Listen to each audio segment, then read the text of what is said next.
Bonjour, nous sommes le 2 février 2026 dans la mairie de Lannoy et nous allons commencer notre deuxième séance sur la Seconde République. En fait, on assiste à l'émergence de la gauche française dans toute sa variété. Il y a une gauche radicale, il y a une gauche libérale, il y a des modérés, des républicains modérés, des républicains sociaux. Donc il y a vraiment une palette qui représente en fait la gauche. Qu'est-ce que c'est que la gauche? C'est tous les courants de pensée et tous les personnages qui ont aboli l'Ancien Régime et qui ont essayé d'installer progressivement la République en France. C'est ça qu'on appelle la gauche, en fait. Et dans cette gauche-là, il y a des républicains libéraux modérés et il y a des socialistes radicaux qui vont toujours demander un peu plus dans les réformes sociales. Voilà. Question? Oui, oui, je t'en prie, une question, oui, bien sûr. Tu parles des gauches, là. Oui. Tu parles des gauches après la Révolution. Oui. Par rapport à la gauche et la droite d'aujourd'hui, il n'y a pas beaucoup de... Parce que les gens de droite sont républicains oui, aujourd'hui. Oui, tout à fait. Est-ce qu'il y a un rapport? Oui, oui, il y a un rapport, mais qu'il faut analyser historiquement au fil du temps, parce que effectivement, la gauche, c'est le parti de ceux qui voulaient réformer la société. La droite, ça a toujours été le parti de ceux qui voulaient le statu quo. Donc la droite était plutôt conservatrice. En 89, c'est ceux qui voulaient garder l'Ancien Régime.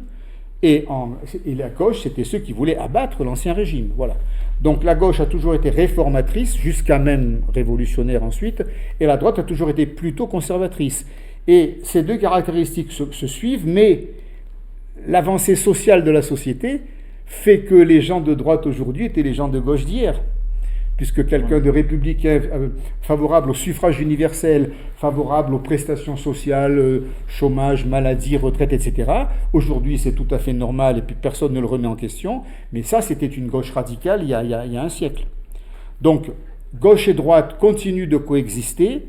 Il y a dans la droite, d'une manière à peu près générale, une tendance au conservatisme, à préserver les acquis et à ne pas chambouler la société, et dans la gauche, une volonté de toujours aller plus loin dans la réforme. Je pense, mais ça c'est, je dirais, hors caméra, je devrais le dire, que depuis le début du XXIe siècle, on a un changement de paradigme avec la problématique migratoire. C'est-à-dire que la gauche, qui a toujours défendu un idéal républicain, mais aussi patriotique, la défense du peuple, Jean-Jacques Rousseau, c'était le peuple souverain, la souveraineté du peuple.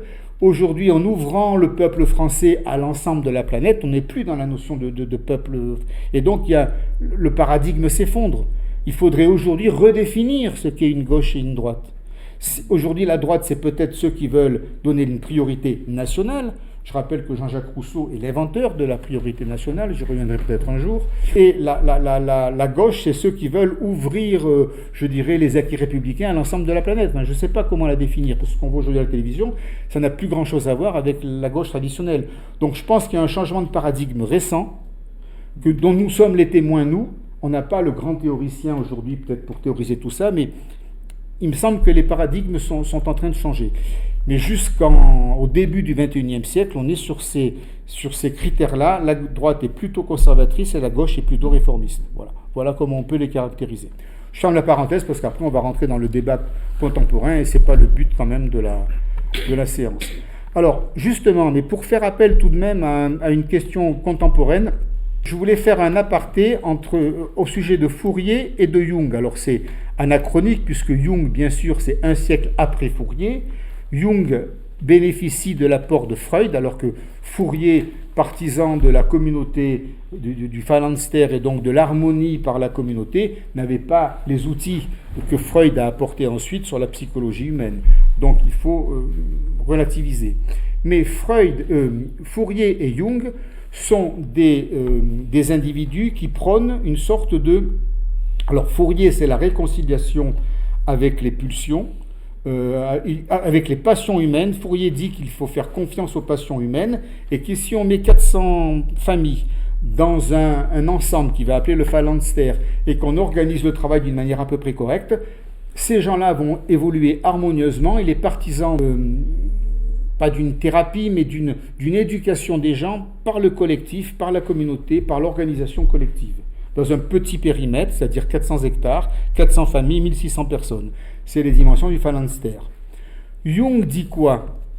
Jung dit que, alors, qui vient après Freud, bien entendu, il y a tout l'apport freudien, Jung en est le dépositaire, puisque au départ c'est un freudien, mais Jung n'a pas comme Freud la conception d'un inconscient qui serait le siège de pulsions, souvent d'origine sexuelle, qui sont très très mal, comment dire, inaptes à vivre en société. Chez Freud, il y a la notion de névrose. Moi, je ne suis pas un psychanalyste, hein, donc je ne vais pas donner un cours de psychanalyse. Mais enfin, l'inconscient chez Freud, c'est le ça. Le conflit entre des pulsions qui demandent à être socialisées et donc l'exigence du ça et la vie en société provoque des névroses. Hein. Les névrosés sont ceux qui vont surinterpréter la loi et qui vont se réprimer, se faire du mal pour respecter le règlement, respecter la loi. Ça peut créer des troubles graves. Les psychotiques, c'est le contraire, c'est ceux qui prennent, je caricature, je simplifie, leur désir pour des réalités et qui donc font de leur principe de plaisir une loi intangible qui vont jusqu'à tuer parce que c'est ce que leur commande leur pulsion. Jung se détache de Freud dans la mesure où il donne de l'inconscient une conception plus consensuelle. Jung dit, en partant de nos pulsions, ce sont des richesses qu'il faut apprendre à exploiter, à valoriser, et ça forgera notre tempérament. Il parle d'archétypes. Hein. Il dit que dans l'inconscient, il y a des archétypes, le père, la mère, l'enfant, l'ombre. L'ombre, c'est un peu le ça freudien, vous voyez, et que donc on doit apprendre à faire avec ça. On ne doit pas les refouler, on doit apprendre à faire avec ça pour être un individu structuré et cohérent dans la société. Voilà, la notion d'archétype. Ce que les gens ont retenu, c'est que Fourier comme Jung sont favorables à une liberté de pensée, hein, à une sorte de liberté morale, mais ce que la modernité a oublié, c'est que Fourier et Jung disent « attention, il y a des limites, on ne peut pas tout se permettre », alors que les mouvements plus récents, Woodstock, les mouvements hippies, le New Age, tout ça, sont des mouvements qui ont essayé de libérer l'individu de tout type de contraintes, et ça a donné quand même ça a eu des conséquences psychologiques parfois dramatiques. Je vous renvoie à Welbeck, par exemple, qui décrit dans les particules élémentaires comment les deux fils d'une femme partouzeuse, on va dire, hein, voilà. L'un se suicide et l'autre se termine dans l'asile à 40 ans. Quoi, voilà. Donc, alors c'est pour ça que je dis limite de la liberté morale, parce que la liberté morale, c'est bien, surtout quand on part d'une société où elle était extrêmement contrôlée et réduite. Cela dit, il y a des limites de la liberté morale, et notamment l'enfant qui arrive donc dans un couple a des droits que les parents doivent forcément respecter, et si on fait passer sa propre liberté, ses propres désirs au-delà du besoin de l'enfant, on crée des problèmes psychologiques qui vont ressurgir sur l'enfant à venir. Et donc les parents ont des obligations vis-à-vis de leurs enfants. Ça a été quand même, me semble-t-il, oublié dans les années 80, enfin dans les années 60 et 80, et donc il est bon de le rappeler, de dire que Jung et Fourier, oui, préconisent une liberté de la pensée, mais que cette liberté de pensée a des limites. Alors à la fin de ce petit paragraphe que vous lirez, hein, après on peut en discuter. Hein. Oui, attends, pardon. Ce que j'aime bien dans ton paragraphe, c'est ce que tu as écrit au début du paragraphe sur Jung. Oui, ce que j'ai pas lu. Hein. Jung sait que toutes les grandes utopies sociales ont échoué, oui, et qu'il n'existe pas de modèle collectif capable d'encadrer l'individu. Oui. Elle est là la différence entre Fourier et Jung. Tout à fait. Fourier croit encore à la possibilité d'un contrôle social, en quelque sorte, des libertés individuelles. Absolument, Michel. Alors que Jung n'y croit plus, et on va passer à un contrôle psychologique des libertés individuelles. On va passer d'un traitement social du problème à un traitement psychologique. Tout à fait, Michel. Je te remercie de l'avoir rappelé. Moi, vous savez qu'en commentant, j'ai chanté ce passage-là, mais c'est écrit. Hein. Je suis tout à fait d'accord. Ça, c'est la différence entre Fourier et Jung. Alors, je termine ce petit paragraphe par une phrase de Jung. Jung dit « La liberté la plus haute consiste à assumer consciemment ses obligations, sous-entendu morales. » Et moi, ça me rappelle une phrase d'Albert Camus, qui dans le premier homme avait écrit « Un homme, ça s'empêche ». Un homme ou une femme, bien sûr, ça s'empêche. C'est-à-dire que c'est la notion d'empêchement qui fabrique la liberté, la responsabilité, l'évolution, l'émancipation, et c'est pas la liberté à tout craint. Voilà.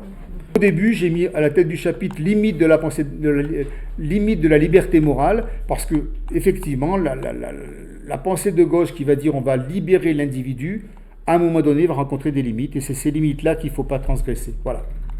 Bon, je reviens à l'histoire. Ça, c'était un peu la partie psychologique, je dirais. Alors, le gouvernement provisoire de la Seconde République. On a une liste de 11 premiers ministres qui sont des républicains qui étaient organisés autour du journal Le National, qui regroupaient autour de lui des penseurs, des théoriciens de la République. Je ne peux pas discuter, Nadine. Qu'est-ce que tu fais là? Eh bien, il faut la photo, oui, d'accord. Bon, merci, je te remercie. Alors, attends, on s'arrête parce que la presse veut faire des photos, donc nous faisons des photos. Merci Nadine, je t'embrasse. Voilà. Alors, oui, c'est compliqué. Autour du journal Le National, s'étaient regroupés des journalistes, des intellectuels républicains qui avaient anticipé l'abdication de Louis-Philippe, et qui avaient donc proposé une série de gens, très bien d'ailleurs, 11 ministres qui ont été proposés à la foule. Alors parmi ces ministres, on a Dupont de l'Eure, le plus ancien, depuis 1815, il lutte contre les monarchies et donc il est là à titre honorifique, il a 81 ans. Alphonse de Lamartine, bien sûr. Adolphe Crémieux, qui sera connu un peu plus tard en Algérie, puisqu'en 1870, c'est lui qui fera... qui par décret fera en sorte qu'il est d'origine juive, je crois, que tous les juifs d'Algérie seront considérés comme français, mais pas les Algériens, et donc ça va créer ensuite des problèmes internes. Mais enfin, Adolphe Crémieux est déjà célèbre pour ce fameux décret de naturalisation des Juifs en 70. François Arago, un physicien, Louis-Antoine Garnier-Pagès, qui était un homme qui était dans les affaires, un courtier. Pierre-Marie Saint-Georges, qu'on va appeler Marie, qui va être le créateur des ateliers nationaux, ça on va le voir un peu plus tard. Plus connu, Alexandre Ledru-Rollin, l'ancêtre du radicalisme français, hein, et Armand Marat, qui jouera un rôle qui sera... Alors au départ, c'est lui qui avait organisé des banquets républicains qui ont mis le feu aux poudres et qui ont provoqué la chute, la crise avec le gouvernement Guizot, et ensuite la chute de la monarchie de Juillet. Et ensuite, il va se retrouver maire de Paris, Armand Marat. Alors, pendant que cette liste est mitonnée et mise au point, autour de l'hôtel de ville, c'est l'effervescence. Là, on est le 24 février de 1848. En début d'après-midi, Louis-Philippe vient d'abdiquer et la foule réclame un gouvernement républicain. Les drapeaux rouges et les drapeaux bleu-blanc-rouge sont brandis, et donc il faut aller vite, il faut calmer la foule, il faut leur proposer quelque chose d'acceptable. Alors qui est cette foule rassemblée autour de l'hôtel de ville? Ce sont les ouvriers des faubourgs, les représentants des ouvriers des faubourgs. Tout à l'heure, on dira un mot sur les faubourgs. Des étudiants, bien sûr, hein, ils sont à la tête de la... On avait vu dans le fameux tableau de la Croix, La liberté menant le peuple, de 1830, magnifique tableau, comment le peuple de Paris dessiné par Delacroix, c'était les ouvriers, les étudiants, les petits bourgeois sous forme de le gibus, là c'était représenté le journaliste ou l'avocat, enfin voilà, c'est un peuple composite, c'est pas un peuple de sans-culottes, hein, on est dans un peuple plus composite. Donc là on retrouve à peu près les mêmes. Des membres des clubs républicains, les gardes nationaux qui se sont insurgés, parce que la garde nationale qui était à l'origine une création pour défendre le peuple de Paris est finalement devenue un outil de répression, donc ils se sont insurgés, donc ont pris fait et cause pour les insurgés. Les délégués des barricades ont élu des délégués dans Paris en 1948. Ouais, c'est quand même amusant, il y avait des délégués de barricades. C'est donc une foule politisée, c'est la foule victorieuse du 24 février 1948 qui est là et qui attend de ces nouveaux venus, dont Lamartine est la tête de proue en quelque sorte, des mesures politiques importantes. Alors, un mot sur les faubourgs. Quand on dit les faubourgs, même dans Zola, vous avez les faubourgs, on ne sait pas très bien ce que c'est. En fait, si on prend ce plan de Paris qui date, alors je vais un peu l'agrandir là, du XVIe siècle, c'est un vieux plan de Paris, on voit qu'on a vraiment le centre historique de Paris, c'est le Louvre, la Cité, l'université, c'est les étudiants, hein. Et puis au-dessus, il y a les halles, etc. Voilà. Et ensuite, il y a des enceintes médiévales qui sont ici. Le cœur de Paris, c'est ça. Et autour, on a des faubourgs. Alors on peut lire, c'est les quartiers de Paris. Là, par exemple, Saint-Germain-des-Prés était un faubourg, il y avait le faubourg Saint-Germain, vous voyez. Saint-Jacques, je ne connais pas, faubourg Saint-Victor. Là, on a le faubourg La Bastille. Donc la Bastille est un lieu célèbre donc, de revendication populaire. Le faubourg du Temple ici. Le faubourg Montmartre, vous voyez. C'était ça les ouvriers des faubourgs. Donc c'était pas la banlieue. Même aujourd'hui, c'est le Paris intramuros, tout ça, voilà. Parce qu'il y avait des manufactures, il y avait les premières usines. C'était des quartiers très pauvres à l'époque. Alors, cette liste de ministres est proposée à la foule, mais elle est rejetée. Parce que la foule attend, écoute, et puis tous les gens qui sont proposés, on voit que ce sont des bourgeois, ce ne sont pas des ouvriers. Donc on entend des cris, des menaces d'envahissement de la salle, des sifflets, des témoignages, on entend encore des bourgeois, pas de république sans le peuple, où sont les ouvriers? Donc une forte revendication sociale, bien entendu, pour que ce nouveau gouvernement républicain soit pleinement représentatif du peuple. Finalement, il y a des négociations et deux individus émergent à ce moment-là. On a Louis Blanc, qui est un journaliste socialiste de 37 ans. Alors Louis Blanc, je n'ai pas mis la photo parce qu'on l'a vu un peu plus haut. Je l'ai présenté la dernière fois, il est au-dessus. Il est où Louis Blanc? Il est là, vous voyez. D'origine intellectuelle, c'est un homme qui a écrit l'organisation du travail. Alors il est considéré comme le premier socialiste, mais il se pose des questions techniques. C'est un technicien, c'est pas un utopiste. Lui, il dit comment il faut faire. Il réclame le droit au travail. Il est partisan de la création d'ateliers sociaux. C'est pour ça qu'on a vu que c'était le père des ateliers nationaux, mais on verra que c'est pas exactement la vérité. Bref, c'est un penseur de la réforme sociale, Louis Blanc, qui se considère comme un robespierriste, mais non violent. Et il n'est pas pour l'utilisation de la terreur, bien entendu, dans la réforme sociale. Il est plébiscité par les ouvriers et il accepte finalement cette mission d'être ministre. Et à côté de Louis Blanc, un ouvrier mécanicien qui s'appelle Alexandre Albert Martin et qu'on va appeler l'ouvrier Albert. C'est un autodidacte, vous avez ici son portrait. C'est un homme qui a négocié, qui a représenté ses camarades à l'usine, etc. Et donc il est proposé, Albert, l'ouvrier Albert est proposé par la foule pour faire partie du gouvernement. Et il va rentrer au ministère, et c'est la première fois dans l'histoire de France qu'un ouvrier devient ministre d'un gouvernement, fût-il provisoire. Une belle parenthèse de l'histoire. Cela dit, lui-même et Louis Blanc sont dans le gouvernement mais sans portefeuille, et on va voir que très vite la situation va dégénérer et malheureusement, peut-on dire, leur ambition sociale ne sera pas écoutée. Voilà. Alors, nous avons les mémoires de Lamartine, donc on est bien le 24 février, entre 16h30 et 17h, la foule en armes fait irruption dans l'hôtel de ville.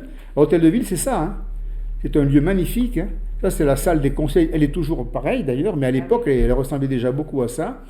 Les gens sont entassés dans le bois et dans la fumée. La situation semble chaotique. On chante la Marseillaise. Le drapeau rouge apparaît. Et Lamartine a une peur bleue du drapeau rouge. Il ne veut surtout pas que la terreur revienne en France. Parce que qui dit drapeau rouge dit montagnard. Enfin, à l'époque, ce n'était pas les marxistes. C'était le sang des ouvriers, le drapeau rouge. Le drapeau noir, c'était la misère noire des canuts. On l'a vu. Ce n'est pas un drapeau anarchiste. Ça va le devenir, mais ça ne l'est pas encore. Et le drapeau rouge, c'est le sang des ouvriers. Les différents orateurs se disputent pour parler à la tribune. La tribune est ici, là. Ils essayent de prendre la parole, mais ce n'est pas facile. À 18h, la salle est envahie la salle du conseil municipal est envahie. Et finalement, on va lire la liste des ministres. Et c'est là on crie le nom d'Albert, on crie le nom de Louis Blanc. Et finalement, ils sont intégrés et ça apaise un peu les choses. Le gouvernement provisoire va pouvoir être approuvé. C'était par acclamation que ça se faisait. Il n'y avait pas de vote, alors on levait la main, on applaudissait, ça se faisait comme ça. C'était très convivial, je dirais. Enfin bon, ceux qui ont vécu ça doivent avoir des souvenirs quand même assez extraordinaires. Bon, voilà. Alors la composition du gouvernement est la suivante, ça c'est la vraie composition du gouvernement provisoire. On a à peu près les mêmes, je recommence pas, qui sont des ministres expérimentés qui ont déjà exercé une fonction de député, donc on a quand même ici 6 ou 7 personnes qui ont déjà une expérience, d'autres qui n'en ont aucune. Pierre-Marie Georges, je l'ai mis en jaune parce qu'on va voir que dans les ateliers nationaux, il va jouer un rôle très important et il va y avoir un conflit important entre lui et Louis Blanc, mais ça, je vais en parler tout à l'heure, c'est le déroulé de l'histoire. Louis Blanc, bien sûr, l'ouvrier Martin est là, et puis Ferdinand Flocon, qui était un ministre sans portefeuille, et qui joue un peu le rôle de médiateur aux côtés de Ledru-Rollin. Voilà. On a aussi des ministres sans expérience parlementaire. Quant à Armand Marat, il va se retrouver maire de Paris, donc il va quitter le gouvernement provisoire. Ce gouvernement provisoire est mis en place, je dirais, au matin du 25 février, du 25 février 1848.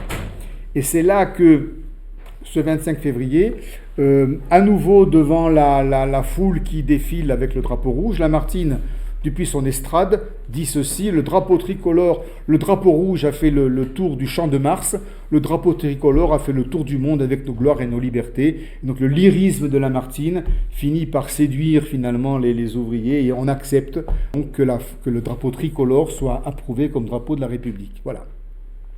Alors les premières mesures du gouvernement provisoire entre le 24 février et le 5 mars sont les suivantes. On a d'abord des mesures politiques ou symboliques. 24 février, proclamation de la République, c'est donc la Seconde République. La Première République, qui se souvient quand elle a été proclamée? La Première République. Petite colle, là, pour les anciens, là. L'an 1 de la République, c'est quand? 22 septembre 1792. C'est Danton, à l'initiative de Danton. Hein, voilà. Donc là, c'est la Seconde République. Le drapeau tricolore donc est adopté, la liberté de la presse, amnistie générale pour les prisonniers politiques. Il y a pas mal de gens en prison parce que tous les émeutiers depuis longtemps les mettaient en prison. Donc amnistie, donc Blanqui et Barbès sont libérés, voilà, ils vont pouvoir se présenter aux élections. Malheureusement, ils ne seront pas élus. L'abolition de la publication du décret d'abolition de la peine de mort pour les délits politiques, c'est-à-dire on n'a plus le droit de tuer quelqu'un parce que c'est un opposant politique. Parce que tout au long du directoire du consulat et de l'Empire, les opposants politiques étaient guillotinés. Bon, c'était souvent des comploteurs par exemple le Cadoudal ou même ce pauvre prince d'Enghien étaient considérés comme des comploteurs qui voulaient renverser le régime. Donc ils passaient à la guillotine.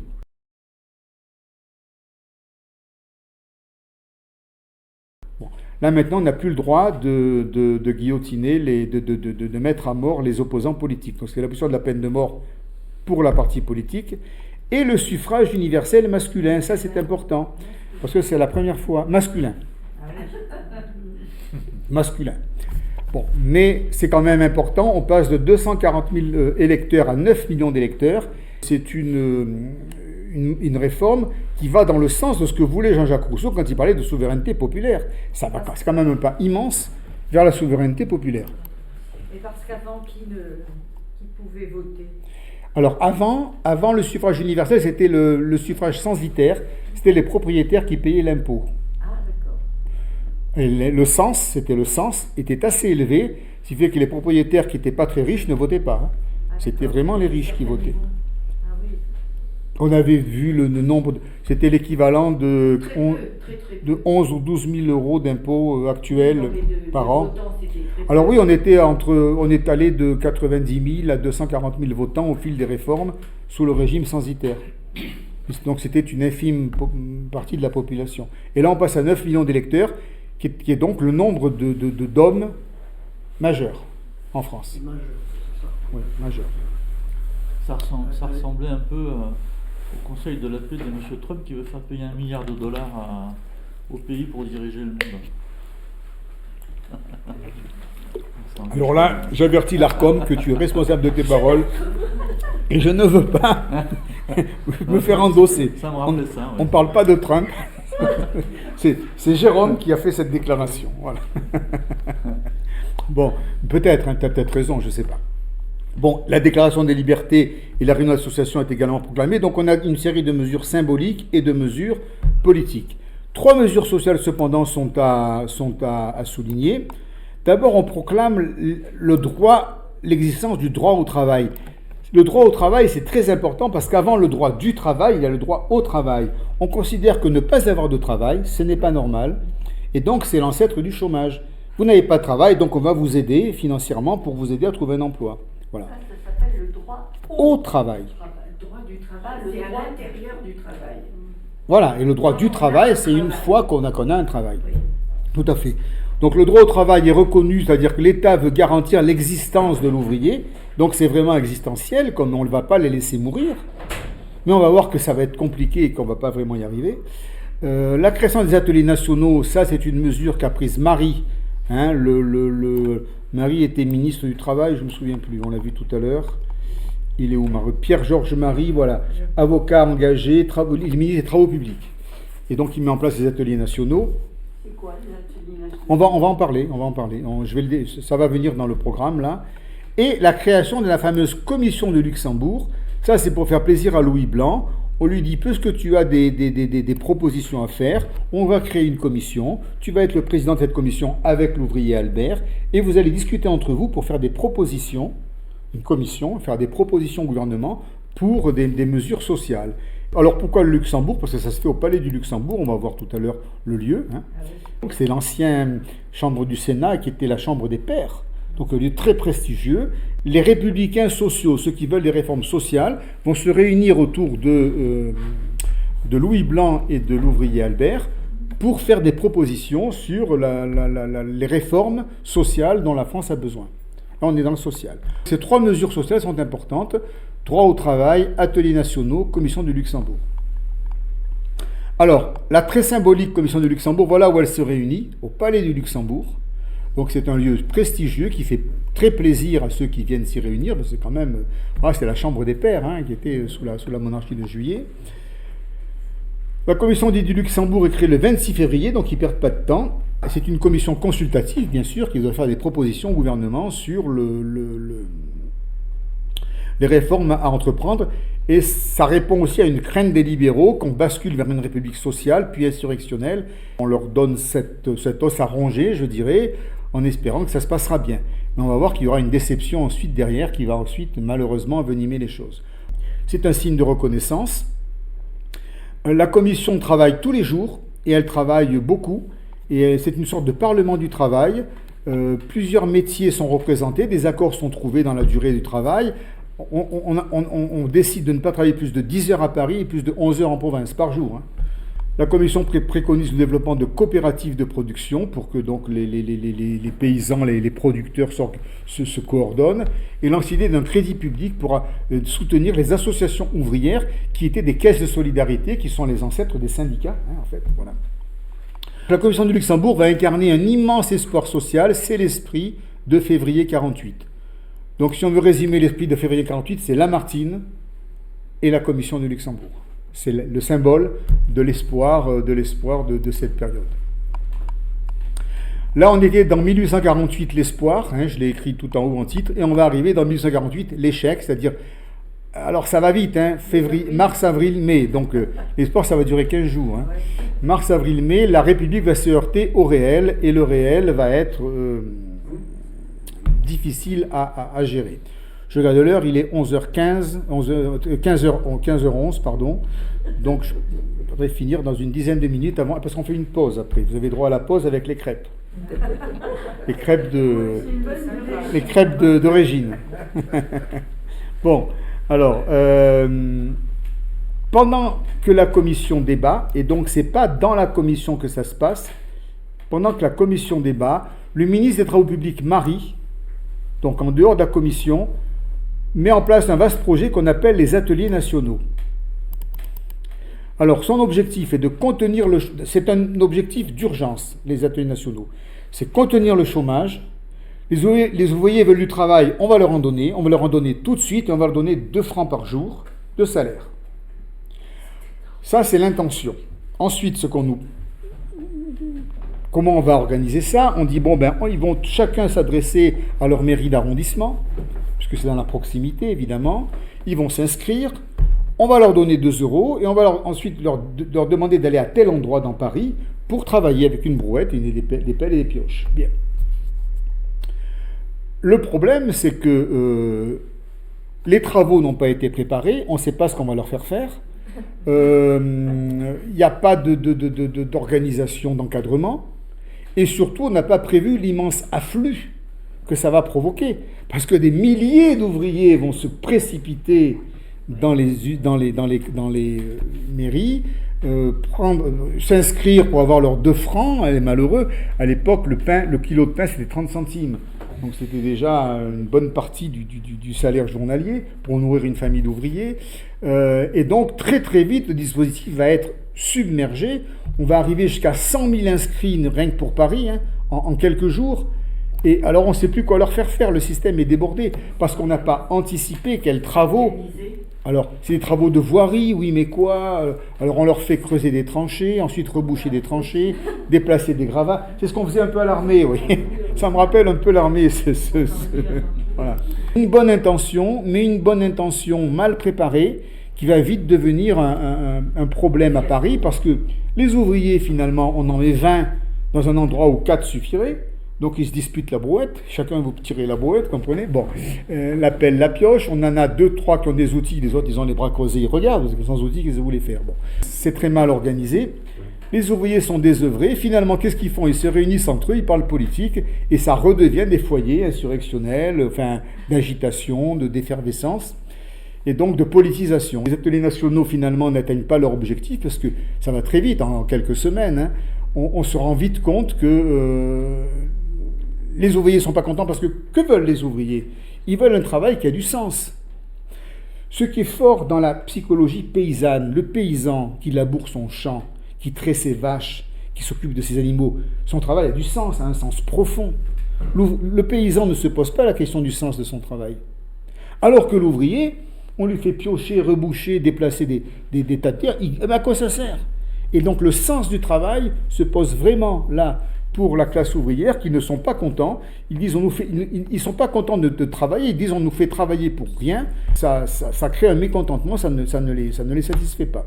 Le projet haussmannien, il va arriver bientôt. Au 53, c'est le Second Empire. Haussmann, c'est Napoléon III. Donc ça va venir, c'est 5 ans plus tard. Hein. 5 ans. Oui, on est en 48 là. 5 ans plus tard. À la déception des ouvriers s'ajoute la critique des milieux conservateurs qui disent « Regardez-moi, c'est bon à rien, ils sont toujours assis, ils discutent entre eux, ils font rien. » Voilà, ils sont rémunérés et désœuvrés, donc les contribuables disent « C'est nous qui payons les impôts pour ces gens-là, parce que ça coûte cher. Hein. Ça coûte cher, 2 francs par jour par ouvrier. » Voilà. Donc la presse conservatrice dénonce les ateliers de fainéants et les brigades inutiles. On est déjà dans le schéma bien connu hein, de l'assistanat, etc., qui coûte cher en plus. Et c'est là que, en fait, on se rend compte que ateliers nationaux et commission du Luxembourg sont dans 2 logiques opposées, alors que l'erreur qu'ont fait quelques historiens, et notamment Jacques Julliard, que j'ai relu à cette occasion, mon grand modèle Jacques Julliard, dit que les ateliers nationaux ont été créés à la suite d'une réflexion dans la commission du Luxembourg. En fait, ça n'a rien à voir. C'est concomitant et ça ne s'est pas fait ensemble. Dans la commission du Luxembourg, Louis Blanc, qui est un socialiste responsable, il pense le temps long. Louis Blanc, il pense qu'on va faire plus tard. Il cherche le sens. Il a une vision. Il veut confier à l'État la haute mission d'organiser le travail dans le temps long.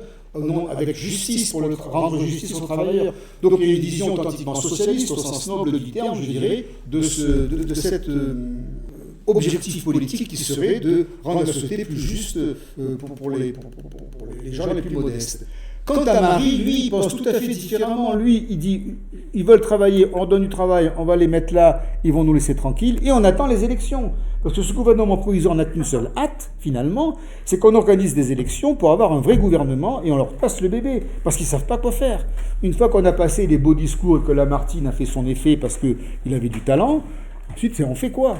La pression sociale, elle est là. Les ouvriers demandent enfin, la France est ruinée, hein, pratiquement, à la sortie de la monarchie de Juillet. Il n'y a pas d'argent dans les caisses. C'est très compliqué. Et Marie, qui est un homme pragmatique, ne pense qu'à une chose. Tiens, ça ne revient pas en arrière. Ah si, voilà. Ne pense qu'à une chose, c'est le temps court. On va aux élections, assemblée législative, et on passe le bébé au nouveau gouvernement. En fait, Marie et Louis Blanc sont dans des logiques opposées. Et on aurait tort de les associer parce que ce n'est pas du tout la même vision des choses. Voilà, ça c'est important de le préciser. Et d'ailleurs, les gens du gouvernement, comme Marie, y compris Lamartine, disent « Nous sommes un gouvernement provisoire chargé de sauver la République pas de refonder l'économie. Ils ne savent pas comment refonder l'économie. On va le voir ça dans la deuxième partie tout à l'heure. Ils ne savent pas ce qu'il faut faire. Les compétences économiques sont absentes. En février 48, l'économie n'est pas pensée. Et Jérôme aurait joué c'est un économiste, aurait joué un grand rôle. Et tu vois, là, tout à fait, je te rejoins, l'économie n'est pas pensée du tout. Et donc, à partir de là, on ne sait pas quoi faire. Parce que l'ouvrier et l'industrialisation naissant, pose en France, parce que je parle de la France, un problème économique. On ne sait pas quoi faire quand ça ne fonctionne pas. Voilà. On va y revenir. Et arrivent ces fameuses élections du 23 et 24 avril 48. Alors, pourquoi il y a 2 dates? Parce que c'est un seul tour, mais ça dure 2 jours. Voilà. Alors, c'est le premier suffrage universel dans le monde. Là, quand même, il faut le souligner. Expression de la souveraineté du peuple. Ce suffrage universel a pour objectif d'établir une assemblée constituante chargée d'une nouvelle constitution républicaine, parce qu'on n'a pas de constitution. La charte monarchiste de 1830 de Louis-Philippe ne peut plus fonctionner, et donc on cherche une monarchie républicaine.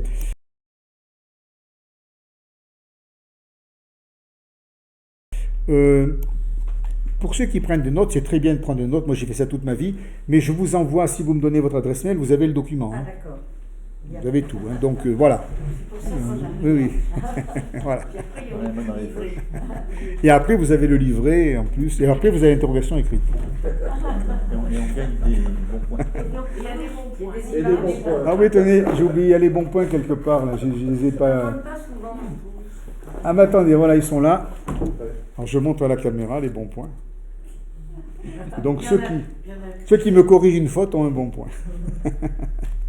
C'est Jacques le spécialiste des bons points, c'est Jacques. Bien, alors, le nombre de sièges va doubler. On va passer à 880 députés. Pourquoi? Parce qu'on décide qu'un député en moyenne doit représenter 40 000 Français. Pas majeurs, pas électeurs, hein, 40 000 Français. Tout compris.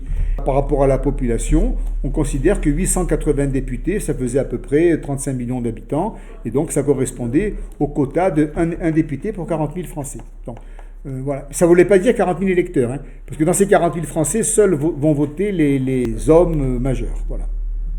880 députés, un scrutin départemental de liste à un seul tour.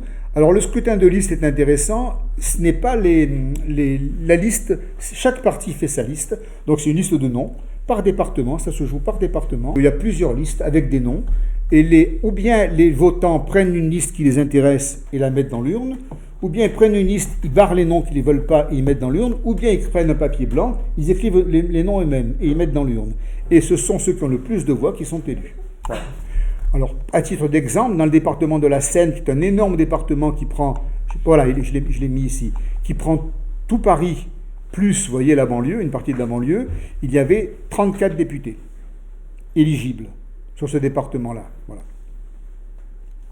Sur une population de 1,3 million d'habitants, tout compris, enfants, femmes et enfants. Voilà.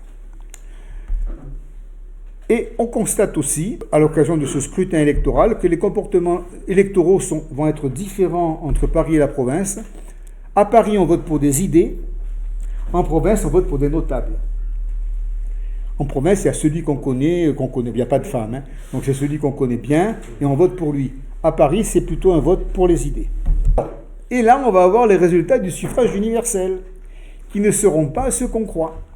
Parce qu'on se rend compte finalement que cette assemblée constituante le 23 avril 48, enfin 23-24, donne une grande majorité de républicains modérés, donc plutôt bourgeois, plutôt libéraux, 23% de conservateurs, ça paraît à peu près logique, et Ledru-Rollin, qui avait créé le parti La Montagne en souvenir de la Révolution, ne fait que 9% des voix. Ce qui veut dire que le peuple français n'a pas approuvé la gauche radicale, la gauche la plus radicale de l'époque. Alors qu'on croyait que le suffrage universel, ça allait être la porte ouverte à la gauche et au social. Donc là, il y a un hiatus. Non, ça ne se passe pas comme ça. Quand même une participation de 83,40%, donc les Français ont voté. Il y a une bonne participation. 3 groupes sortent de ce scrutin, je viens de le dire. Ledru-Rollin avait... alors, les monarchistes ralliés, c'est-à-dire tous ceux qui... Ralliés, ça veut dire ils acceptent la République, les monarchistes, mais ils veulent une République conservatrice. Les républicains modérés, eux, sont finalement le centre de cette époque-là, les centristes. Alors, la montagne, évidemment, ça rappelle la Convention montagnarde de 1792-93. Pour lui, c'est les valeurs républicaines et révolutionnaires, mais pour le peuple français, surtout pour les campagnes, la montagne, c'est la terreur. C'est tout ce qui s'est passé en province avec les représentants en mission, etc. Ils ne veulent pas de montagne. Ils n'en veulent plus. Les paysans ne veulent pas ça. Ce nom de la montagne a été une erreur politique qui fait que les Français n'ont pas du tout, le peuple, les provinciaux n'ont pas du tout voté dans ce sens.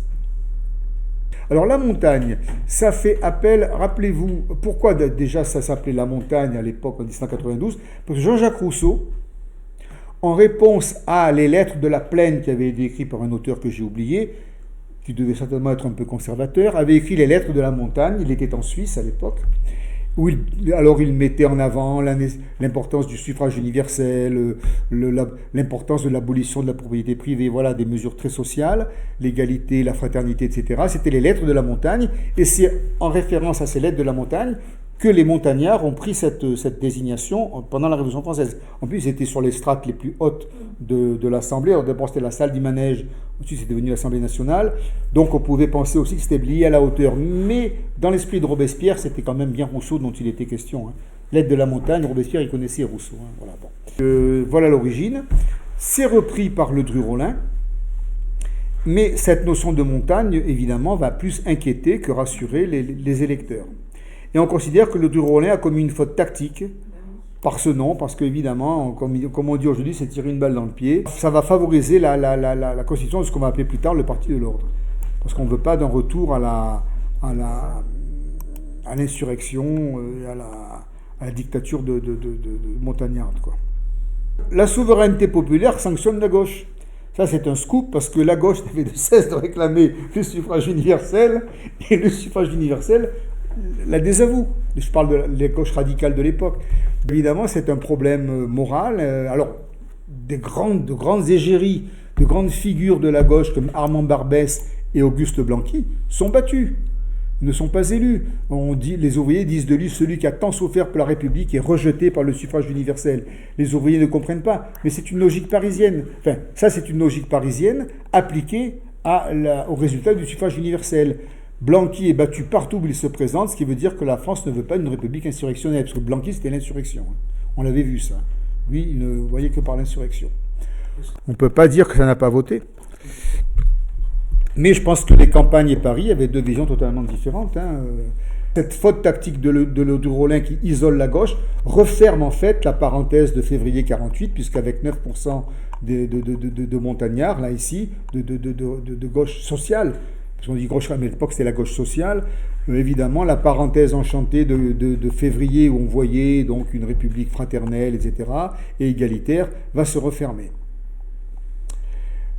Ledru-Rollin ne tombe pas dans le pathos, il dit le peuple a voté, mais il a voté sans comprendre. Analyse de Ledru-Rollin, ce qui s'est joué en février. Ce qui laisse entendre qu'il faut une pédagogie politique parlementaire pour faire comprendre au peuple. Vous voyez, ça ouvre une porte, on va dire, bon voilà. Alors, après l'élection, le divorce est inévitable entre Blanc et Marie, puisque là, on va vraiment avoir les masques vont tomber, je dirais en quelque sorte. Marie dit le pays ne veut pas de république sociale, donc les ateliers nationaux, on arrête, et de fait, il va réduire les ateliers nationaux, qui vont arriver à leur disparition. Blanc pense que cette décision va mettre le feu aux poudres, et il fait tout pour avertir ses camarades, ministres, en disant « Surtout ne faites pas ça. Si vous arrêtez les ateliers nationaux maintenant, vous allez relancer l'insurrection. » C'est ce qui va se passer en juin. Louis Blanc est seul, il a raison, je pense, mais il est seul, il n'est pas écouté. Il met en garde son gouvernement contre les conséquences d'une rupture brutale avec l'esprit de février. Trop de déceptions seront en jeu. Effectivement, ce que craint Louis Blanc va arriver. Alors, une petite parenthèse politique de l'époque, la Pologne, je ne pouvais pas ne pas en parler. La Pologne en France, à Paris, en 1848, c'est ce que serait aujourd'hui l'Ukraine ou la Palestine. C'est-à-dire un facteur de rassemblement de gens, généralement plutôt de gauche, qui veulent absolument être solidaires ou avec les Ukrainiens ou avec les Palestiniens, et qui prennent ça comme un étendard en quelque sorte pour organiser des manifestations et des mobilisations. Alors pourquoi la Pologne est une nation martyre? Ça, on l'avait vu dans la résolution du Congrès de Vienne. La Pologne disparaît dans le Congrès de Vienne de 1814 en 3 parties. Elle a une partie russe, une partie prussienne et une partie autrichienne. Donc il n'y a plus de Pologne. Alors le peuple polonais existe toujours. Les Polonais, d'ailleurs il y a beaucoup de Polonais à Paris à ce moment-là, immigrés, mais la Pologne n'existe plus. Et donc c'est une nation martyre qui est le symbole de ce que le Congrès de Vienne avait de dictatorial, comment dire, le Congrès de Vienne, c'était quand même l'idéologie de la dynastie contre le peuple. Voilà. Et donc la Pologne est le symbole du peuple martyr, tant et si bien que la gauche française, parisienne, se rassemble pour la Pologne. Vous voyez, on fait des manifestations. Il y a une grande émigration polonaise à Paris depuis 1832. Des Polonais intellectuels et des officiers polonais participent au club, font des discours et donc propagent en quelque sorte la cause polonaise auprès des... C'est quand même les intellectuels, parce que les ouvriers, je ne pense pas que la Pologne, ça les embêtait trop. Ils voulaient gagner leur croûte tous les jours. Bon, c'est quand même un... Le congrès de Vienne, c'était en quelle année ça? 1814. 1814 Ouais. On est en 32. Oui, mais le Congrès de Vienne a, là on l'a vu dans les précédents, a complètement redécoupé l'Europe et a fait disparaître la Pologne. Oui. Non, on est en 48. 48, là on est beaucoup plus tard. On est en 48. Oui, mais la Pologne est toujours disparue. Et elle ressurgit comme une cause dont la gauche française s'empare pour dire nous voulons... alors ils veulent quoi? Ils voudraient que la France, que le gouvernement provisoire agissent diplomatiquement contre la Russie, l'Autriche et la Prusse. On n'allait pas faire des miracles, donc c'était totalement utopique. Mais c'est une cause révolutionnaire une cause de revendication qui est prise au sérieux. Il y a donc une grande manifestation de soutien à la Pologne. Oula, je fais des bêtises là. Le 15 mai. Non, mais ça c'est mon truc qui décolle là. Le 15 mai, une grande manifestation de soutien à la Pologne. Ça part de la France. Oui, c'est à Paris. Et les États éparpillés de la Pologne, ils font rien. Il n'y a pas d'État, c'est le peuple. Le peuple. Les Polonais sont en Pologne, il y a quelques immigrés polonais qui ont abandonné, qui sont allés en France, donc dans les clubs ou dans la presse s'expriment au nom de la Pologne. Ce sont des immigrés, des réfugiés politiques. C'est tout, voilà. Mais j'en parle parce que ça joue un rôle important indirect. Le 15 mai est décidé une grande manifestation en faveur de la Pologne. Le 15 mai va générer une agitation assez violente. Dans l'enceinte du Parlement, le peuple va finalement, les manifestants vont converger vers le palais Bourbon et vont pénétrer l'enceinte du Parlement. Et donc ça prend un caractère insurrectionnel. Au départ, c'est au nom de la Pologne, et finalement, ça devient une insurrection parisienne. Voilà. Dans l'Assemblée nationale, plus personne ne contrôle rien, personne ne peut parler. Lamartine ne peut pas calmer les manifestants. Et donc, on fait appel à l'armée, à la troupe, avec 2 généraux, Changarnier et Lamoricière, qui viennent et qui, sans violence, mais en attrapant quand même solidement les leaders et en les sortant manu militari, par des cordons, ils ont habilement entouré les manifestants. Ils sont arrivés à faire une technique de maintien de l'ordre assez habile. Il n'y a pas eu de mort. Il n'y a pas eu de fusillade, ce qui est déjà pas mal pour l'époque. Finalement, beaucoup de manifestants partent d'eux-mêmes quand ils voient l'armée qui les entoure et tout. Bon, ils n'insistent pas, parce qu'il y a des mauvais souvenirs. Quelques bousculades, mais ça se passe sans mort. Voilà, tout ce qu'on peut dire. Blanqui s'enfuit comme d'habitude, se cache, évidemment, sera arrêté le 26 mai. Barbès, lui, ne s'enfuit pas. Barbès, on l'appelait le Bayard de la République, de la démocratie. Il a beaucoup de panache. Il ne fuit pas, il assume, mais il sera condamné à la déportation parce qu'il y a l'Algérie, là. Donc tous ceux qui nous embêtent en Algérie. Voilà. Louis Blanc est là, mais il n'est pas organisateur du 15 mai. Il a été prudent. Il a averti ses collègues que ça allait dégénérer, puis ensuite il a constaté les choses, donc il est disqualifié politiquement, il choisira l'exil, Louis Blanc, il ira en Grande-Bretagne je crois, mais il n'est pas menacé par la justice parce qu'il n'a pas été parmi les meneurs, alors que l'ouvrier Albert, lui, va être arrêté et déporté. Déporté, je ne sais pas, mais arrêté, c'est sûr. Et Albert ne sera libéré que par Napoléon III, amnistié beaucoup plus tard. Voilà. Le 15 mai n'est pas une journée révolutionnaire sanglante. mais de portée symbolique majeure. Le suffrage universel n'est pas l'outil révolutionnaire dont on rêvait, et la République ne sera donc pas sociale. La République qui se met en place en France ne sera pas sociale. Voilà. Je termine en posant la question économique. La question économique pomme de discorde entre les classes moyennes et la République. En fait, cette seconde République hérite d'une situation très fragile économiquement de la monarchie de Juillet. Il n'y avait pas d'argent. D'ailleurs, on a bien vu qu'en Algérie, il y avait même les députés refusaient les crédits militaires pour la conquête de l'Algérie. Donc il n'y avait pas d'argent. La monarchie de Juillet n'a pas, à 18 ans quand même, 1830-1848, n'a pas renfloué les caisses de l'État. La Seconde République hérite d'une situation très fragile. Évidemment, les discours sur le droit au travail, etc., d'abord coûtent cher et font surgir chez les possédants la peur de l'impôt, parce que qui paye? C'est les possédants qui vont payer les réformes sociales.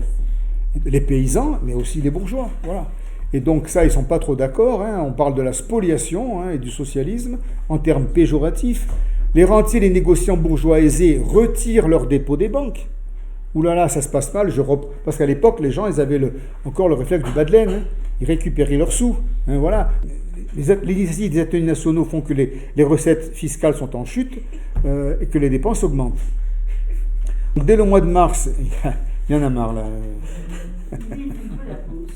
On ne le voit pas à l'écran, mais on a le chien, c'est Jazz, qui veut la pause. Tiens mon chien. Voilà. Donc je termine. Alors finalement, pour trouver un peu d'argent, le ministre Garnier-Pagès a la mauvaise idée de créer la surtaxe des 45 centimes pour un franc d'impôt, c'est-à-dire pour un franc d'impôt, vous avez une taxe de 45 centimes, c'est-à-dire 45% d'augmentation des impôts. Donc ça, évidemment, ça met les gens très en colère et ça remonte contre les ouvriers qui sont finalement la cause des dépenses publiques, les paysans notamment, et puis tous ceux qui payaient la patente, les commerçants, les artisans qui payent la patente pour travailler. Ils disent, nous, on ne demande rien et on paye pour les ouvriers. Donc on a ce divorce là du peuple, les gens en ont marre de payer. Ceux qui peuvent payer en ont marre de payer. Donc la question fiscale devient ainsi le facteur principal de la rupture entre les campagnes et la République. Les campagnes, ici c'est la République, c'est ça, nous on n'est plus républicains. Voilà. Et c'est comme ça que les choses vont finalement dégénérer jusqu'en juin 1948, mais nous verrons ça dans la deuxième partie, et là nous allons faire la pause avec les crêpes de Régine. Super. Merci.